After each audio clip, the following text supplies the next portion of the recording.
யாக்கோபே உன்னை தத்தளிக்க பண்ணுவார் இல்லை, இஸ்ரவேலே உன்னை கலங்கிட பண்ணுவார் இல்லை. யாக்கோபே உன்னை தத்தளிக்க பண்ணுவார் இல்லை, இஸ்ரவேலே உன்னை கலங்கிட பண்ணுவார் இல்லை. உன்னை ரட்சிக்கவும் உன்னை தப்புவிக்கவும் நான் உன்னோடு இருக்கின்றேன்.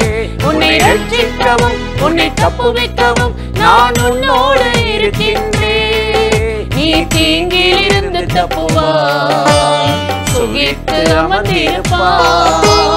தீங்கில் இருந்து தப்புவாய், சுகித்து அமர்ந்திருப்பாய்.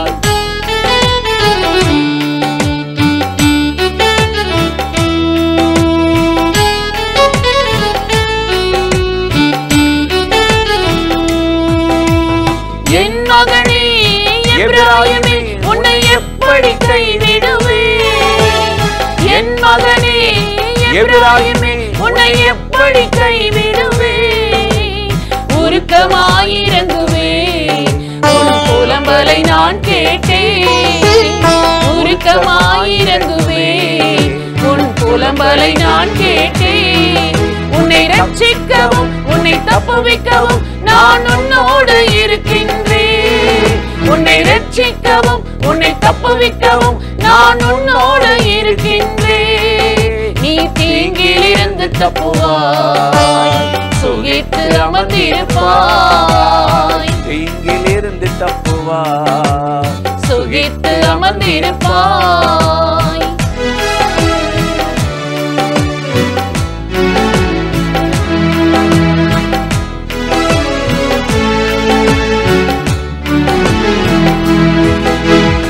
ஆபத்திலே நீ என்னை நோக்கி கதறி கூப்பிட்டாய். ஆபத்திலே நீ என்னை நோக்கி கதறி கூப்பிட்டாய். பலத்தவன் கைகளில் இருந்து உன்னை நானே விடுவிப்பேன். பலத்தவன் கைகளில் இருந்து உன்னை நானே விடுவிப்பேன். உன்னை ரட்சிக்கவும் உன்னை தப்புவிக்கவும் நான் உன்னோடு இருக்கின்றேன். உன்னை ரட்சிக்கவும் உன்னை தப்புவிக்கவும் நான் உன்னோடு இருக்கின்றேன். நீ தீங்கில் இருந்து தப்புவாய், சுகித்து அமர்ந்திருப்பாய். தீங்கில் இருந்து தப்புவாய், சுகித்து அமர்ந்திருப்பாய்.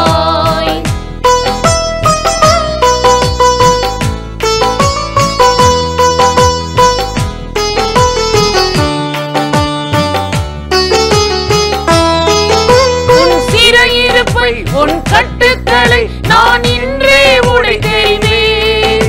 உன் சிறையிருப்பை உன் கட்டுக்களை நான் இன்றே உடைத்தேன்.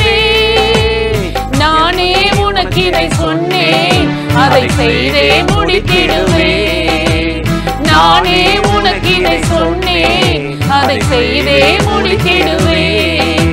உன்னை ரட்சிக்கவும் உன்னை தப்புவிக்கவும் நான் உன்னோடு இருக்கின்றேன். உன்னை ரட்சிக்கவும் உன்னை தப்புவிக்கவும் நான் உன்னோடு இருக்கின்றேன்.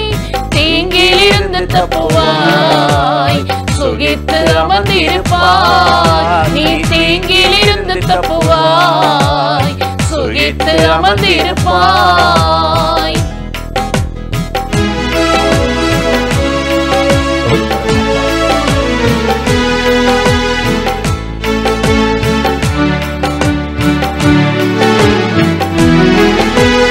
உலர்ந்து போன எலும்புகளை நான் உயிர் பெற செய்திடுவேன். உலர்ந்து போன எலும்புகளை நான் உயிர் பெற செய்திடுவேன். அதில் ஆவியை அனுப்பிடுவேன், பெரும் சேனையை எழுப்பிடுவேன். அதில் ஆவியை அனுப்பிடுவேன், பெரும் சேனையை எழுப்பிடுவேன். உன்னை ரட்சிக்கவும் உன்னை தப்புவிக்கவும் நான் உன்னோடு இருக்கின்றேன். உன்னை ரட்சிக்கவும் உன்னை தப்புவிக்கவும் நான் உன்னோடு இருக்கின்றேன். நீ தீங்கில் இருந்து தப்புவாய், சுகித்து அமர்ந்திருப்பாய். தீங்கில் இருந்து தப்புவாய், சுகித்து அமர்ந்திருப்பாய். யாக்கோபே உன்னை தத்தளிக்க பண்ணுவார் இல்லை. இஸ்ரவேலே உன்னை கலங்கிட பண்ணுவார் இல்லை. யாக்கோபே உன்னை தத்தளிக்க பண்ணுவார் இல்லை. இஸ்ரவேலே உன்னை கலங்கிட பண்ணுவார் இல்லை. பிரியமானவர்களே, ஆண்டவராகிய இயேசு கிறிஸ்துவின் நாமத்தில் இந்த காலை நேரத்தில் இயேசுவை தினம் பார்ப்போம் என்ற இந்த நிகழ்ச்சி மூலமாக உங்களை சந்திப்பதில் மிகுந்த மகிழ்ச்சி அடைகிறேன். ஏசாயா 48 அதிகாரம் 18வது வசனத்தில் நாம் வாசிக்கிறோம், என் கற்பனைகளை கவனித்தாயானால் நலமாயிருக்கும், அப்பொழுது உன் சமாதானம் நதியைப் போலும் உன் நீதி சமுத்திரத்தின் அலைகளைப் போலவும் இருக்கும் என்று ஆண்டவராகிய கர்த்தர் இங்கு சொல்லுகிறதை நாம் வாசிக்கிறோம்.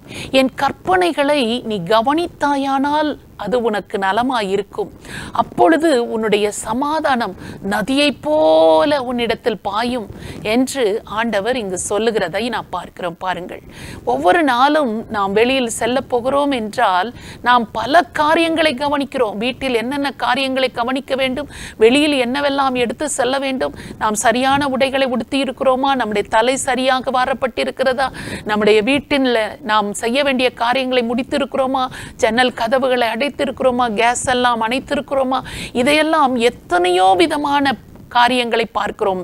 எடுத்துக்கொள்ள வேண்டிய பொருட்களை எல்லாம் சரியாக எடுத்து விட்டோமா என்றெல்லாம் நாம் கவனித்து பார்க்கிறோம். ஆனால் ஆண்டவர் சொல்லுகிறார், என்னுடைய கற்பனைகளை நீ கவனித்தாயானால் அது உனக்கு நலமாயிருக்கும், உன்னுடைய சமாதானம் நதியை போல உன்னிடத்தில் ஓடி வரும், உன் வாழ்க்கை முழுவதும் சமாதானத்தினால் நிரம்பும்.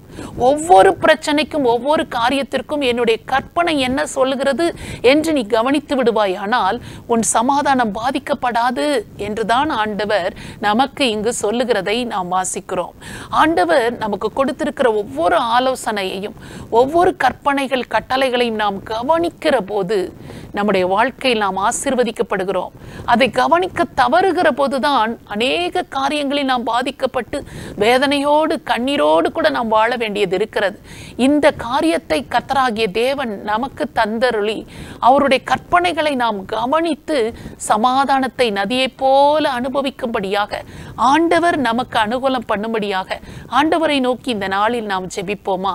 பரிசுத்தமுள்ள நல்ல தகப்பனே, இந்த அருமையான நேரத்திற்காக நாங்கள் உம்மை நன்றியோடு ஸ்தோத்திரம் பண்ணுகிறோம்.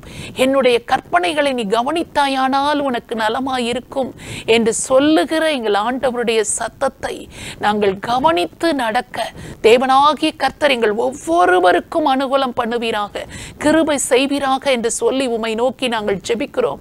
சில நேரத்தில் நாங்கள் அதை கவனிக்க தவறிவிடுகிறோம், அலட்சியம் செய்து விடுகிறோம். அது நிமித்தமாக பலவிதமான பாதிப்புகள் எங்கள் வாழ்க்கையில் வந்து விடுகிறது.